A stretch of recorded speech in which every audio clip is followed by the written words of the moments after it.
Today, it's my pleasure to introduce Professor Oliver Kroemer. Oliver Kroemer is an assistant professor at Carnegie Mellon University, where he directs the Intelligent Autonomous Manipulation Lab. His research focuses on developing algorithms and representations to enable robots to learn versatile manipulation skills over time. Before joining CMU Robotics Institute in 2018, he was a postdoctoral researcher at the University of Southern California. He received his Masters and Bachelors degrees in engineering from the University of Cambridge in 2008. And from 2009 to 2011, he was a PhD student at the Max Planck Institute for Intelligent Systems. And in 2014, he defended his PhD thesis at the Technische Universitaet Darmstadt. I'm sorry if I didn't pronounce this correctly. Oh, good. That was good pronunciation. And he was a finalist for the 2015 Georges Giralt Ph.D. Award for the best robotics PhD thesis in Europe. So without further ado, Oliver, the floor is yours. Thank you very much, Leo. Thanks for the excellent introduction, and welcome everyone. I'm glad you could join for this presentation. I'm going to talk a little bit about my lab and the kind of research that we do. In particular, looking at intelligent autonomous manipulation. Before I begin, I obviously have to present my students. So these are my current students. Throughout the talk, I'm also going to talk about some of the RIS students we've hosted over the years. And sort of, point us through some of the exciting projects that they've been working on. So in the future, we want robots to perform a wide range of different tasks. We want robots to kind of get out of the factories and be able to work in more open world domains.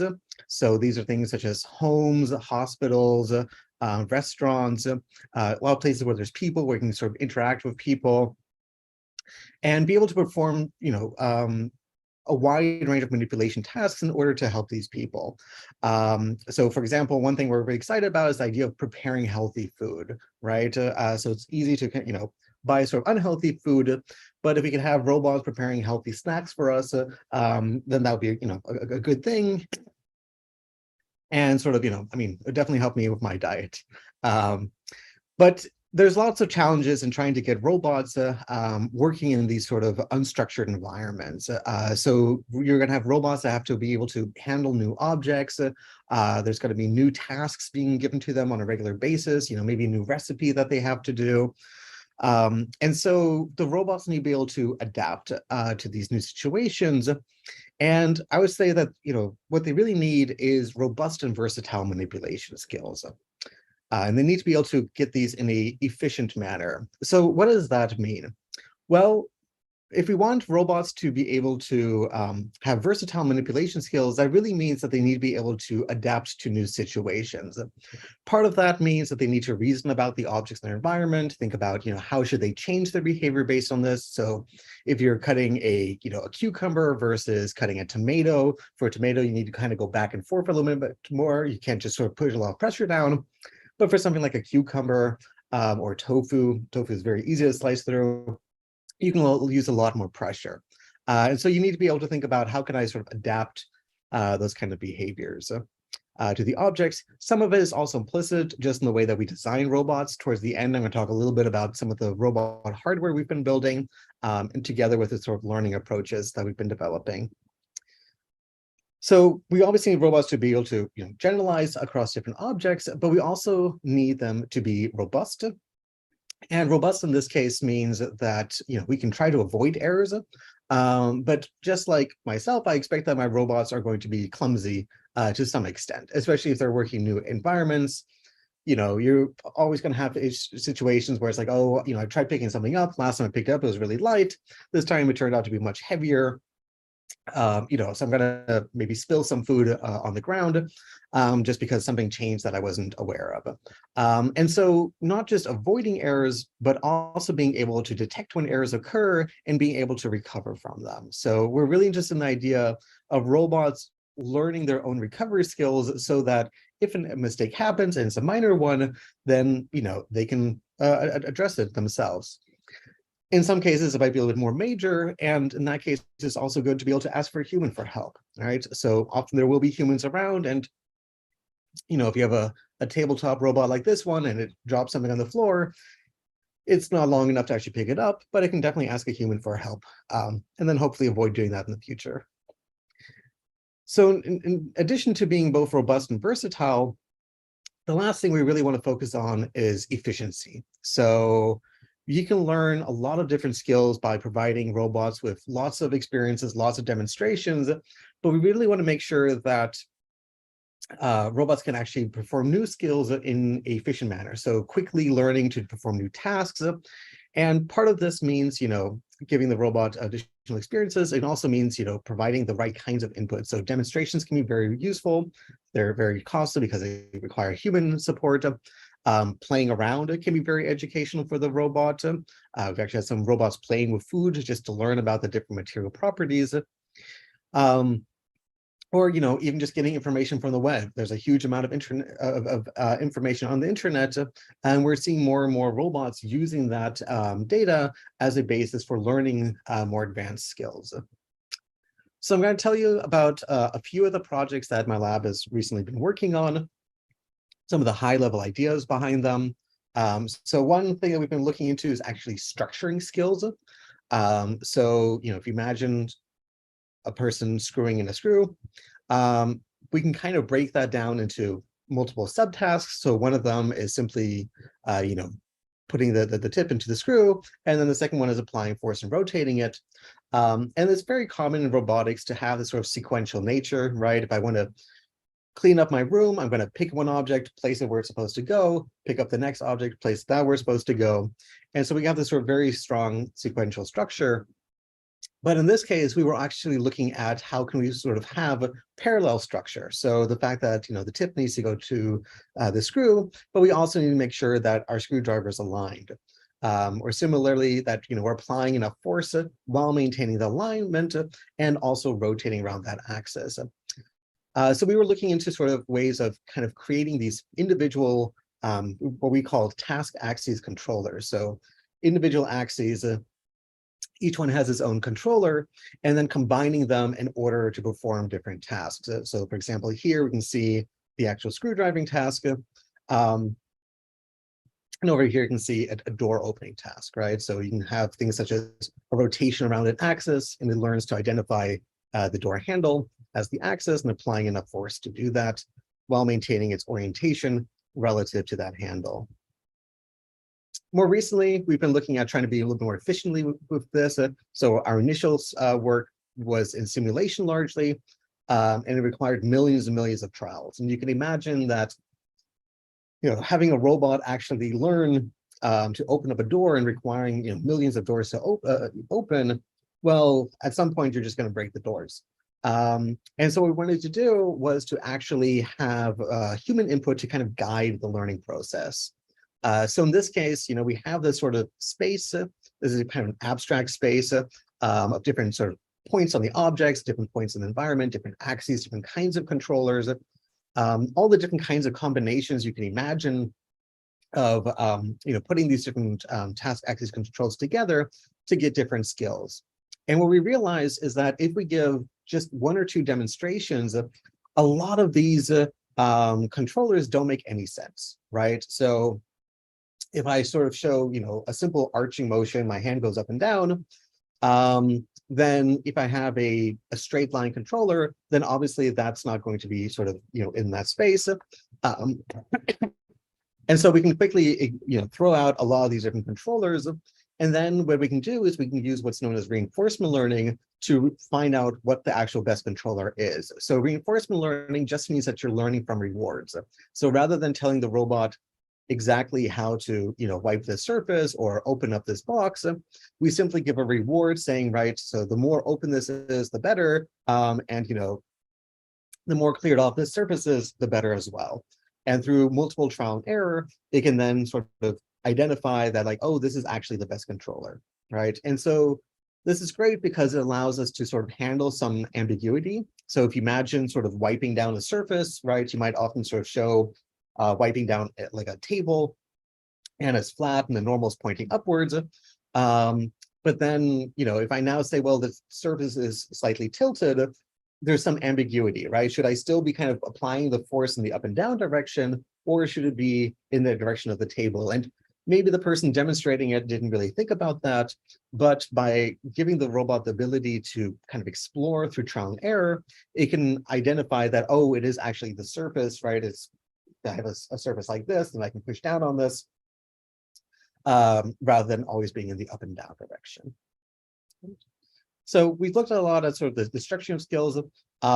Another way that we can think about structuring skills is thinking about what are the relevant objects in the scene, right? So if I showed you a simple task of, taking my drink, putting it on the other side, and I tell you to reproduce that, I think most of you in the audience would be easily able to do that without me even giving, very clear instructions about what the task is. For robots, it can be a lot more challenging. If you have other objects in the environment, it might not always know what the relevant objects are. So, here we have, for example, a simple pick and place, putting a block on top of another block, but there's all these other blocks in the environment. And a lot of sort of robot approaches kind of take into consideration all of those different blocks. And if you move one of them, it could actually affect the behavior that you have, right? So it could sort of say like, well, it thinks that, I don't know, this blue block is actually relevant. So if I move the blue block, I'm going to also change the way I, how high my hand goes up. Obviously, it's not an important variable. And so what we've been looking at is actually using simulation in order to identify which objects in the scene are important or not, right? So you can imagine for a very specific scene, you find a path for the object that solves the scene. But then what you can do is you can use the simulation to ask what if questions, right? So for example, here we have a red block. We figured out a way to place it on this blue block. This isn't going to generalize. It's only going to have this one specific trajectory. But now if I say, well, what if the orange block over here was moved, right? Well, in that case, the task is still successful. And so that kind of indicates that, well, the exposition of that object probably wasn't important. However, if I change the height of the blue block, well, now this object is in the space. If I let go, it's going to fall down, and I'm going to fail at the task. So clearly, the height of the block that I'm placing on is going to be relevant. And so we can systematically go through the different parameters in simulation and use these to identify the relevant objects. And even in cases such as the one shown down here, sorry, it's kind of blocking it. So this is the positive one. We also have examples of negative ones where, because all the other objects shifted slightly, it tries to adapt to those irrelevant changes and still messes up the task.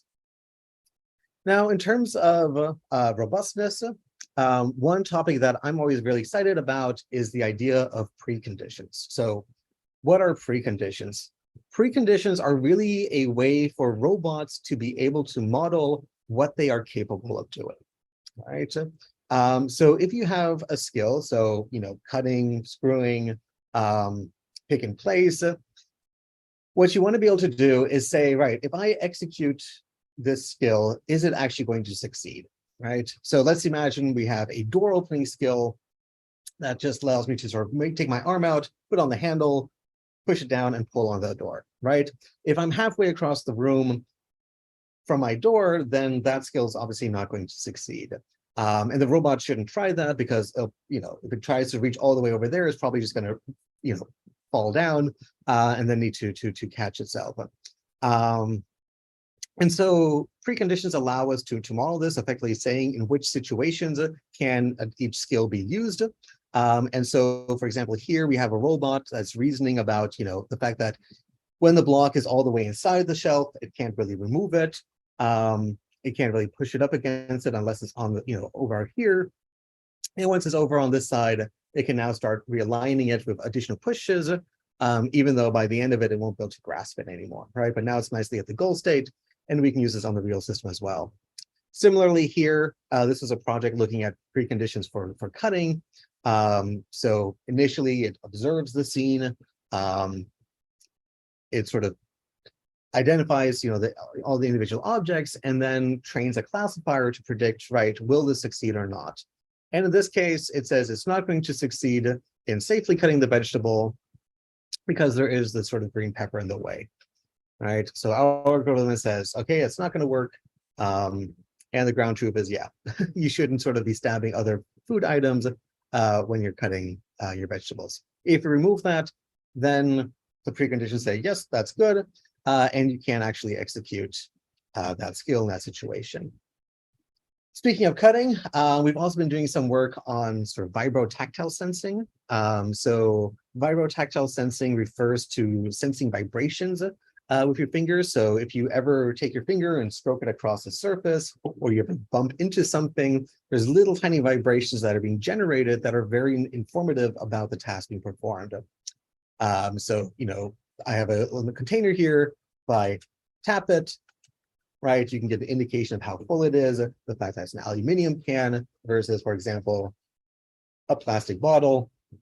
And we wanted a robot to be able to do something very similar for identifying different vegetables.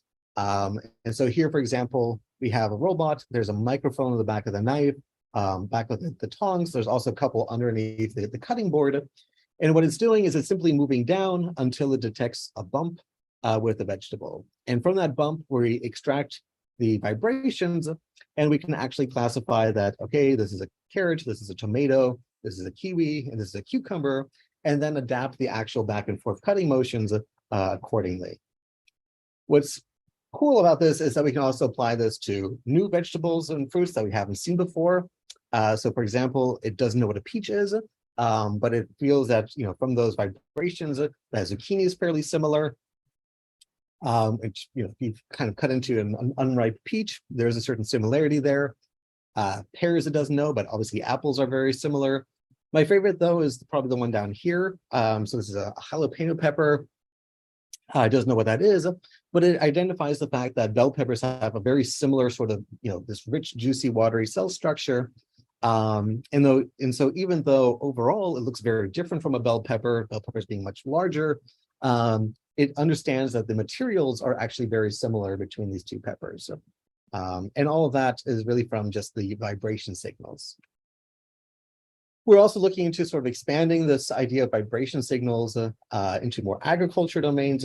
So we're really interested in robots interacting with plants and being able to help with harvesting fruits and vegetables, as well as sort of monitoring crops over time. And so we've been looking at using this sort of vibration signals to detect small contacts and also identify, are we pushing into a leaf or are we actually hitting a branch, in which case, if it's a leaf, you can keep pushing a little bit. If it's a branch, if you push too much, you're going to snap it. We don't want to damage the trees. So in terms of tree modeling, we actually had a couple of different RIS projects looking at this. So one of them was, for example, from Jan Malte.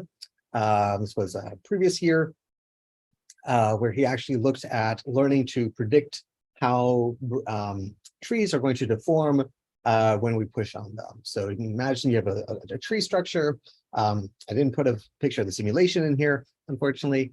Now that I think about it, I should have done that. But effectively, we can sort of, push at a branch and try to predict how is it actually going to behave.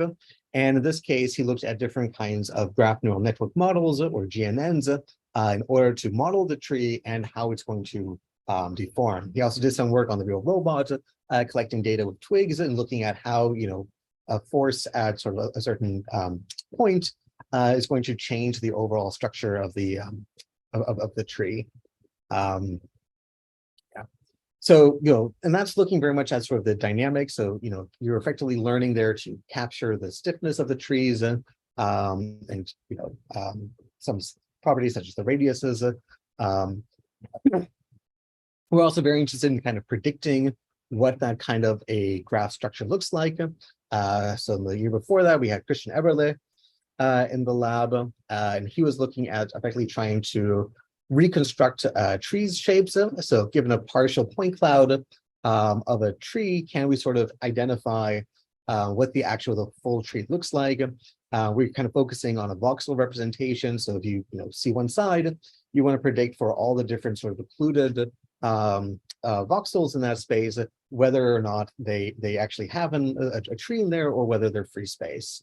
And you can imagine kind of combining these two, so predicting what the overall shape's going to look like, how it's going to deform, and then actually planning a motion for the arm reaching into the tree, moving some of the branches aside, maybe even pulling on one to kind of get a fruit closer, and then using that in order to harvest a fruit. All right, this is kind of moving away from trees. We've also been looking at sensor deployment. So I spent a nice couple of weeks in the summer in a farm in Iowa, where we're looking at planting nitrate sensors into corn stalks. So this is actually a really exciting project because it's looking at kind of the future of farming and the fact that we need increasingly more robust plants. So plants that can kind of tolerate the changes imposed by global warming and climate change. And so what we want to do is we want to effectively put the little nitrate sensors into corn stalks in order to see how well they're absorbing the nutrients out of the ground, and sort of being able to do more targeted fertilizer applications, identifying which variants of the corn stalks are more robust and can take those sensors. So it's a very exciting project, and it's a lot of fun working in the actual field. So in terms of robustness, like I said, we're also very excited about recovery learning. So if a robot makes a mistake, how can it handle that? And so the way that we often think about this is as shown here. So here we have these 4 green circles. The last one is the goal state. The first 3, you can kind of think about multiple steps along a sequence. So you start off in row 1, you perform skill pi 1, you go to row 2, perform skill pi 2, and so on until you get to the goal. And this might be something that a human has demonstrated to the robot, but as you can imagine, when it executes it, it might in some cases go to failure nodes. And one of the interesting challenges there is figuring out, where do I recover to, right? If I sort of knock over a container, can I just pick it up, or do I have to go all the way back to the beginning? In some cases, you might even have to clean it up. And so we were looking at sort of choosing what the best kind of recovery strategy is for each kind of failure mode.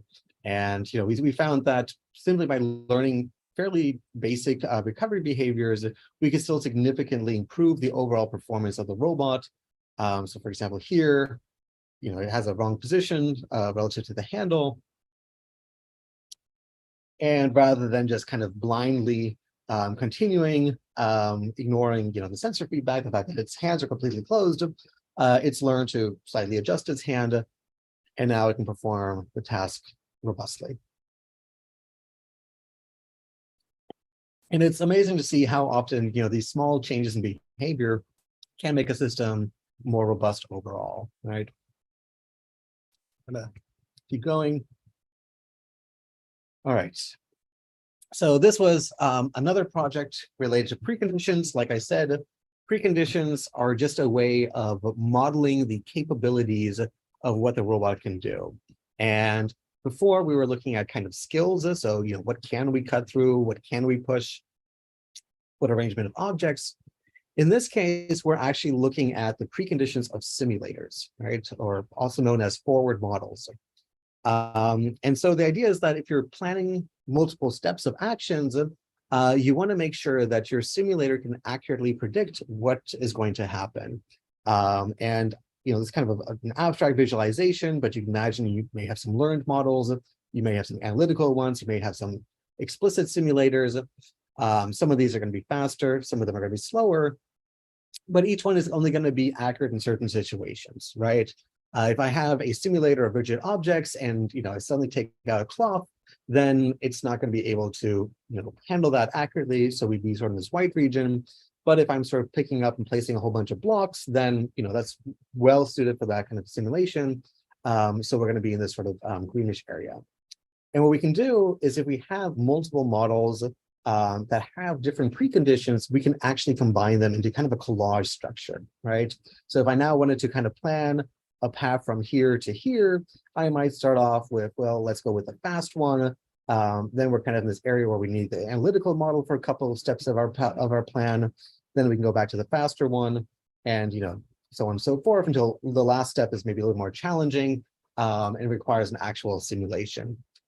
And so using this kind of combination of different models, the robot can actually learn, learns the preconditions, and using those, it can actually perform tasks more robustly and plan faster, right? So here we can see a naive approach to putting this block into the cupboard. The first step of opening the tray is good, but its simulations all kind of predict that when it grasps an object, it's going to remain rigidly in there, whereas in fact, when it picks it up, because it's quite a heavy block, it's actually going to dangle down. Over here, you can see if you grasp it in the middle, because it knows that if it grasps at the end, it's going to be inaccurate. In that case, it can actually perform the task and drop it nicely in there. And it'll only use the slow simulation in situations where it really has to, giving a much faster planning. All right. So, okay. So in some cases, we're still going to have some quite challenging tasks. So in those cases, our model might break down at some point. Rather than sort of giving up, we can also learn skills. So this was a project looking at how we can kind of patch those areas where our model fails or our simulator fails, and simply learning a simple skill to kind of bring us over there. And so this is a nice combination of both learning methods for learning the skill and also more classical kind of planning approaches, which handle a lot of the generalization. So again, if you want to be efficient, you have to think about how to combine lots of different approaches. So lastly, I want to talk a little bit about hardware. So originally, when I started as a junior faculty, I kind of said, oh, I don't want to work on hardware. I'm not really that good at working with hardware, and I feel like there's a lot of smarter people. But over the course of my being a junior faculty, I've collaborated with people, and I feel like I've gotten a lot better at sort of exploring hardware. This was a project we call box gripper. So we effectively have this box structure, and there's this sort of almost like a spatula that goes underneath it. And this was a RIS project together with Jessica Anna. And so she designed this gripper. So effectively, if we want to pick something up, it goes down, slides the spatula underneath it, and then once it's inside the hand, you can kind of see just there, it can roll it around. So she had this nice design where there's like this wall structure, and effectively by tilting the hand, you can get the marble in the back of the hand. And then if you want to, you can pick up a second object. Or if you want to release the object, you can tilt it again so that it comes to the front, and then remove the spatula from that front part in order to place it again. All right. If you ever think like a matchbox, or if you have a glass and you're putting a spider and you're trying to get the spider, it's a very similar principle. Spiders can kind of jump around, so we want to contain them. And similarly here, we want to sort of get everything in the box. And when they're in the box, we can use much more sort of reliable manipulations without worrying about it falling out of our hand. Oop, that's a little bit loud.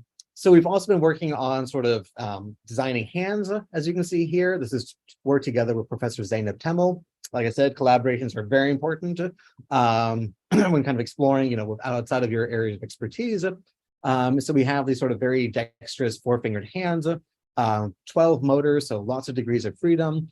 This one is effectively 64 fingers, so 192 degrees of freedom. As you can see, we can do lots of sort of planar kind of structures with this. Got to mute those. But we also created a sort of an educational version of these deltas. So this is a robot. It costs only $50 to make. Everything's pretty much 3D printed, except for an Arduino in there and some screws. And you can show things such as like picking up little weights, stamping, writing with it. It's not the biggest robot, but for educational purposes is very valuable, and you can sort of move it around in XYZ.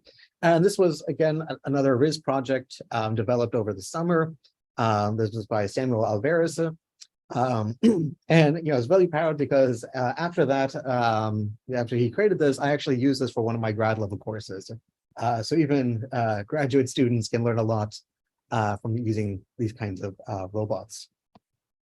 All right. So just to kind of summarize, my lab focuses on robots efficiently learning to robust and versatile manipulation skills. So we want robots that can work in the open world environments, that can handle new objects, that can take on new tasks, and that can use lots of different sources of information in order to learn these skills, and also how to detect when errors occur, and be able to perform, tasks in a robust manner. So knowing when you're within your capabilities, and yeah, as well as being able to expand beyond that. All right, thank you very much. And I guess now we'll take questions. Yeah, thank you very much for this. Yeah, this was really interesting. I really like the robot in the farm. This one was really cool. If I can start, maybe I have one question about the when you mentioned you were using reinforcement learning to learn some behaviors. Um, the question that I have there is about safety. Like for the motivation you said is that you can, what from my understanding, generalize better, like compared to, for example, other safety method like that's very popular nowadays, like control barrier functions that usually require like system specific design. So RL will have this advantage of being easier to generalize. But my question is, can you also provide some like theoretically grounded safety guarantees like CBFs have, but with this advantage of being easier to generalize? So reinforcement learning. So the great thing about reinforcement learning is that sometimes it comes up with solutions you hadn't even thought of, and that in some ways, you're just providing a reward, so you're giving a lot more freedom for how it finds solutions.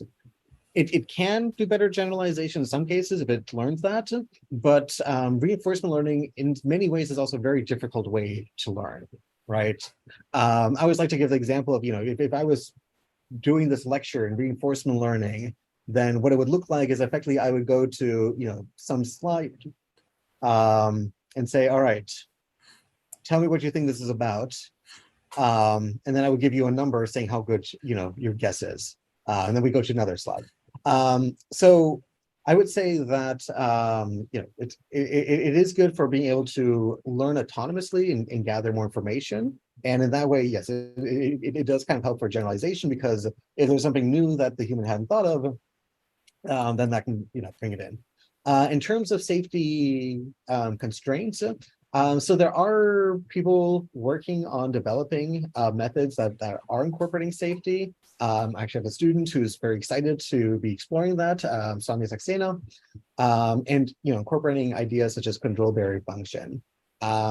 If you're sort of learning from scratch and just kind of having the robot explore, then yeah, you have to be a little bit careful. Like, with the cutting, for example, I would never do that with reinforcement learning unless it's a very constrained problem, right? If it can only move in this area, then you can constrain it enough.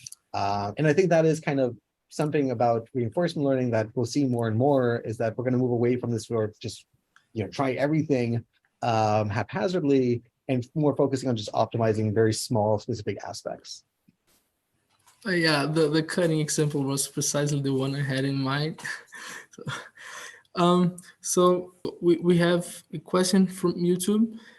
How do you go about designing cost functions to avoid the model learning undesired behavior in the context of manipulation tasks? So how do I sort of go about modeling The cost functions? the cost function, reward functions? So, I mean, you're going to have some that are always kind of, basic, inherent to the robot, like, you don't want to expend a lot of energy and stuff like that. A lot of sort of manipulation breaks down into a mode structure. Okay, so effectively, mode is a super overloaded term, but effectively what you have is you have a under-actuated system, right? Your robot, or even you as a human, you're only going to have certain degrees of freedom, certain movements that you can do, and you're going to have all these inanimate objects in your environment. And so in order to be able to manipulate objects, you need to get into certain states where you can effectively alter those, right? So an obvious one is grasping, or simply putting your hand on an object so they can push on it. These are all different kinds of contact modes, right? And so often what we want to do is we want to sort of guide the robot towards these kinds of contact modes. So often it's about, we want to minimize the distance between these two objects because we know, they're going to have to make contact in order to perform the task. In some cases, you can also learn these kinds of conditions. So it's not the easiest, but sometimes you can, for example, learn preconditions and use that as a reward signal. So if you know that, I can lift the object if I put my hand in a certain location, then I can, use the probability of being able to perform that manipulation as the reward function to guide it there. Perfect. Next question now from Nawaf. He says, thank you so much, Professor Kroemer, for the inspiring work. You talked about reinforcement learning and when to use it.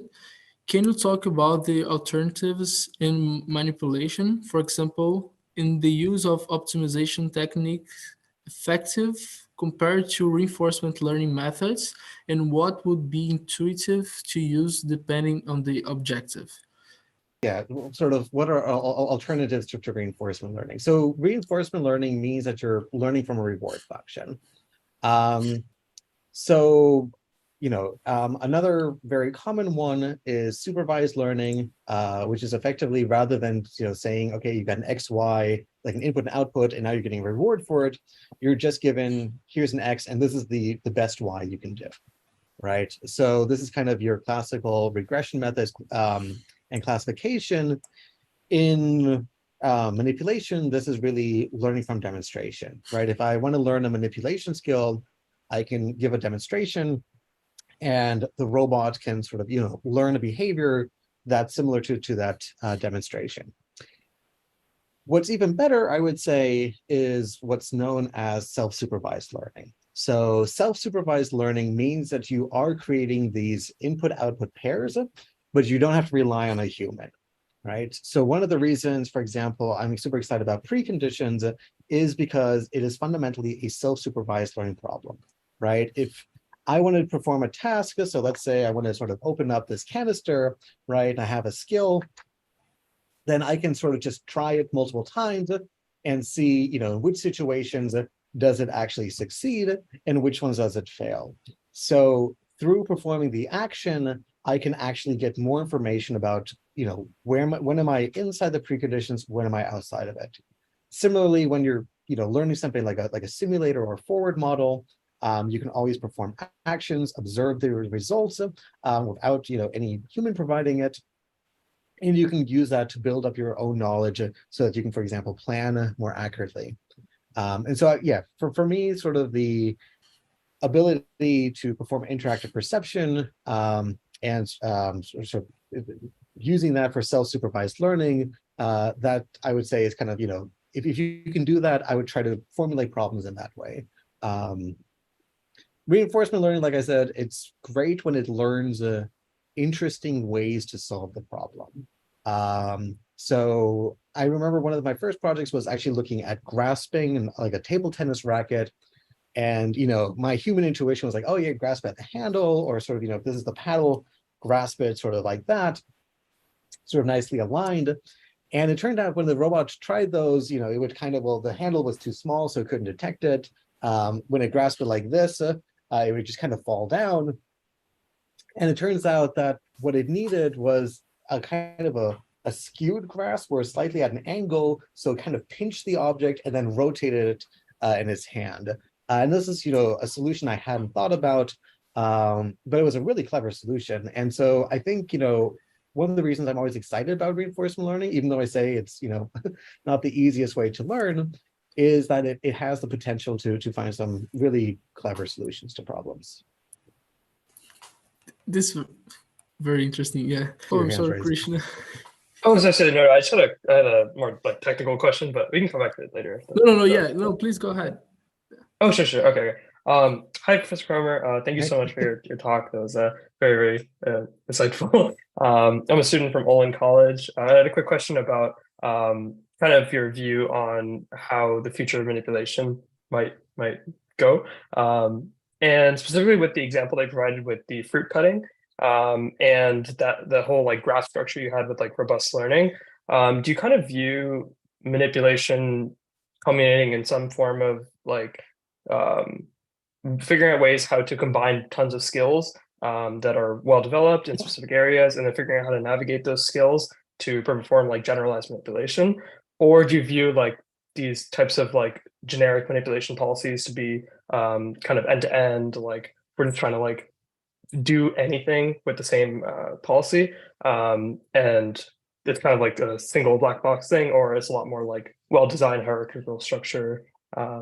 Just like, how do you kind of view that? Yeah, no, it's a fantastic question, and I would say it's kind of on the almost philosophical side, right? Like, I guess I tend to sort of prefer kind of more modular approaches that you can kind of break down. You can see how they can kind of like build up to something more advanced.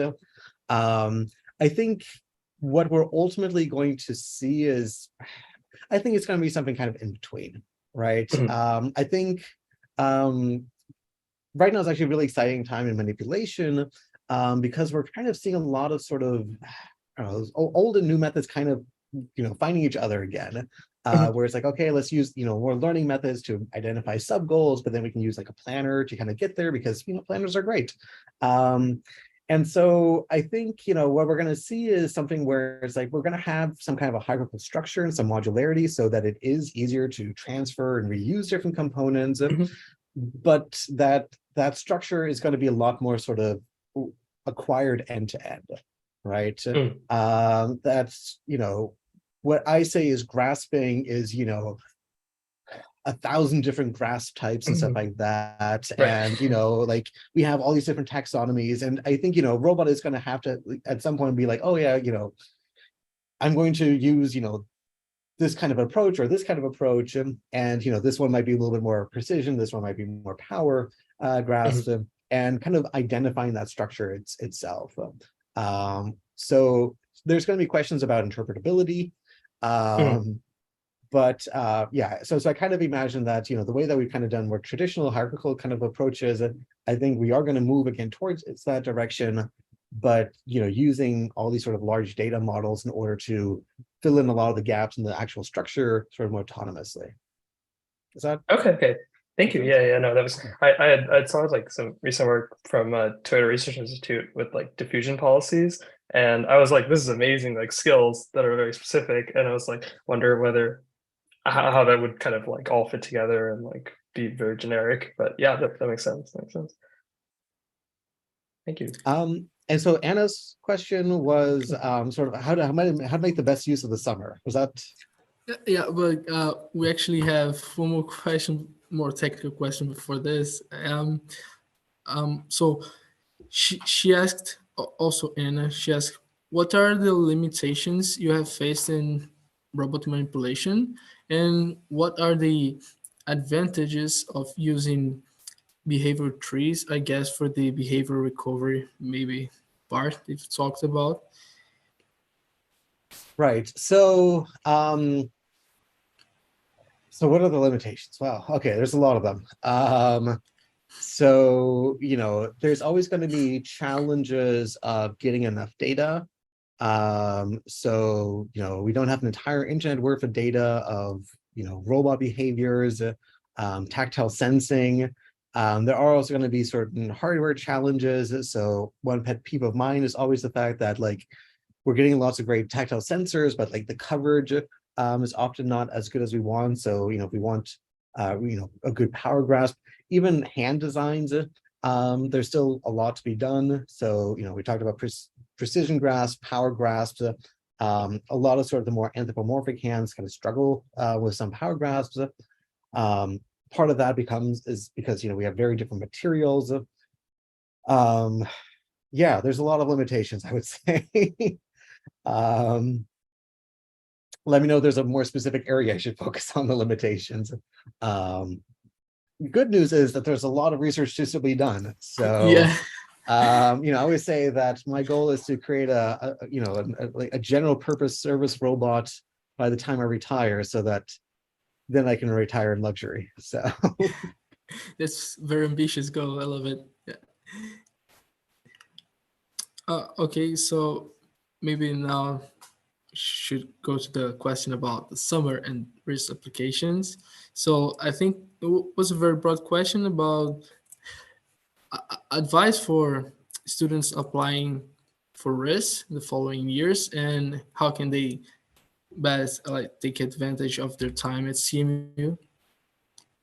So I think that I mean, okay, there's a couple of things.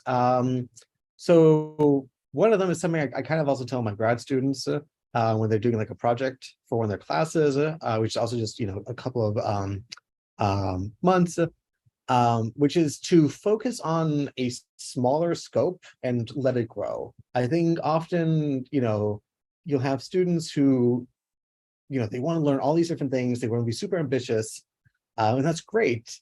But it just puts a lot of unnecessary stress. So if you kind of focus on sort of having a very clear scope of the project, and then thinking about ways you can kind of build up on that, that's often going to be, very beneficial.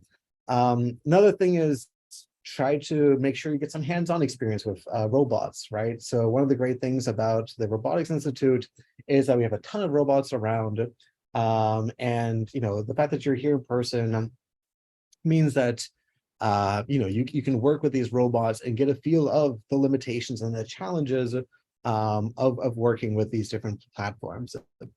I would say for Riz, probably the most important thing I would also say is really make sure that you interact with your cohort. I think one of the great things about Riz is that there is this sort of great camaraderie. The students, they're always seem, even when the research is like stuck somewhere, they're really excited because they got all these fun plans with the camaraderies, and it's those kind of relationships are also super important later on, right? They're fun, but they're also networking, and I wouldn't be here if it wasn't for a couple of very key networking points along my life. So never underestimate camaraderie.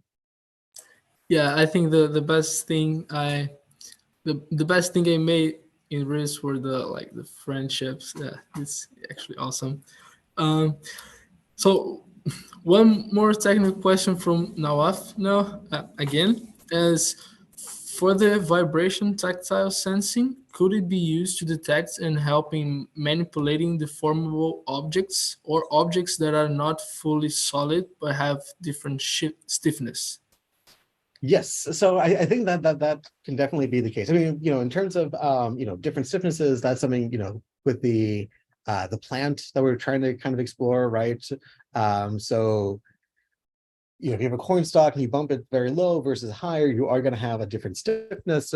And the same way, if you have a spring and you flick it, you are going to get different kinds of vibrations depending on how stiff that spring is. And so, yeah, there is a lot of sort of interesting challenges in working with deformable objects. And I think, vibrations definitely play a role, right? So one task we're really excited about is trying to sort of, unpeel, for example, a slice of cheese, right? I want a robot to make me a sandwich. And you can imagine, identifying when you hit the sort of the edges of that is something really important. When you actually nicely start pulling on it and start pulling it apart, it's not something you really hear with your ear, but the vibrations actually go through the objects. And so that's a really good indicator that, the robot is performing what it should be doing right now, not just moving its hand in free space. So yes, definitely, yeah. I would definitely recommend people look into vibrotactile sensing because it is a very low cost and very powerful sensor modality. Yeah, really interesting, and it's something that I'm not in the manipulator community, but it's something that I usually don't hear about. So it's yeah, cool, very interesting. Yeah, I think. I had another question. Basically. Okay.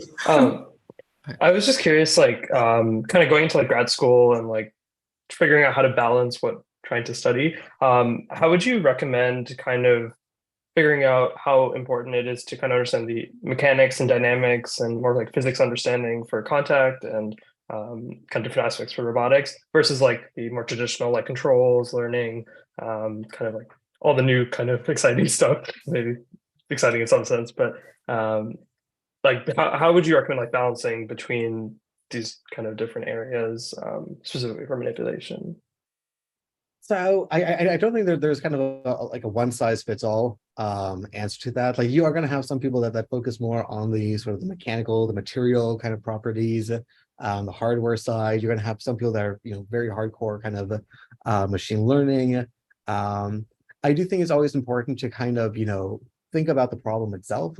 And so I think making sure you have some kind of connection to the like, okay, these are kind of contacts that we're modeling, and thinking about how humans do it. So I think bioinspiration is also a great source of information.